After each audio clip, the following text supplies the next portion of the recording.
Hello दोस्तों, 18 तारीख को आपका हिंदी का पेपर है जो कि जयशंकर प्रसाद का जीवन परिचय बहुत ही महत्वपूर्ण जीवन परिचय, क्योंकि ये हर बार परीक्षा में पूछा जाता है। तो 18 तारीख को हो सकता है ये भी आपके सामने बोर्ड परीक्षा में आपको नजर आए, इसीलिए जयशंकर प्रसाद का जीवन परिचय सरल शब्दों में हम आपको दिखाते हैं ब्रेन स्टडी क्लासेस में। तो शुरू करते हैं जयशंकर प्रसाद का जीवन परिचय।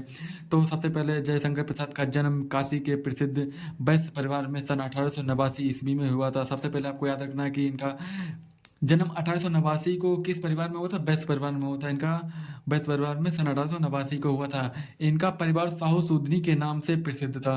जो कि इनका परिवार था वह साहू सूदनी के नाम से प्रसिद्ध था।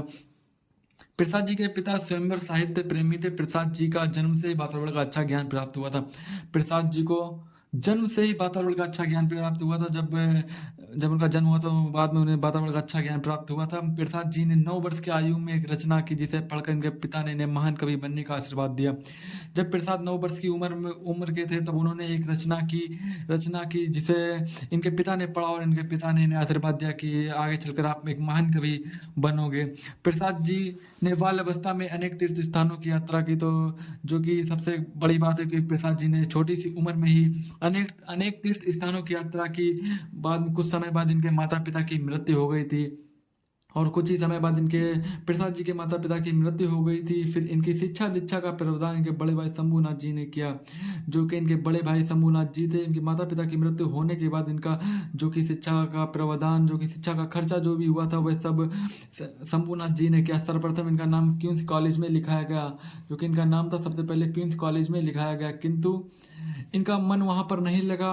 उनका मन यहाँ पर नहीं लगा और फिर घर आ गए। घर पर ही रहकर योग्य शिक्षकों के साथ हिंदी, अंग्रेजी, बंगला, संस्कृत आदि भाषा का अध्ययन करने लगे। भाई और पत्नी की मृत्यु के बाद ये शरीर से छीड़ हो गए। जब इनके पत्नी और भाई की मृत्यु हो गई तो ये शरीर से छीड़ हो गए और इन्हें कई रोगों से ग्रस्त हो गए। और ऐसे महान लेखक की मृत्यु 1937 ईस्वी को हो गई थी। सबसे जरूरी है कि बोर्ड परीक्षा में आपको ये मृत्यु जरूर लिखना है, बिना मृत्यु के आपको काम नहीं चलेगा। सन 1937 ईस्वी को इनकी मृत्यु हो गई थी। आपकी जो 2 नंबर में आती हैं इनकी रचनाएं, सब मोस्ट इंपोर्टेंट है। रचना क्या है इनका? कामनी, झरना, लहर आदि। तो ये था जयशंकर प्रसाद का जन्म, जो कि बोर्ड परीक्षा में ज़्यादातर पूछा जाता है। और जयशंकर प्रसाद का जन्म सरल शब्दों में आपके सामने था। तो आपको कैसी लगी वीडियो कमेंट करके ज़रूर बताइए।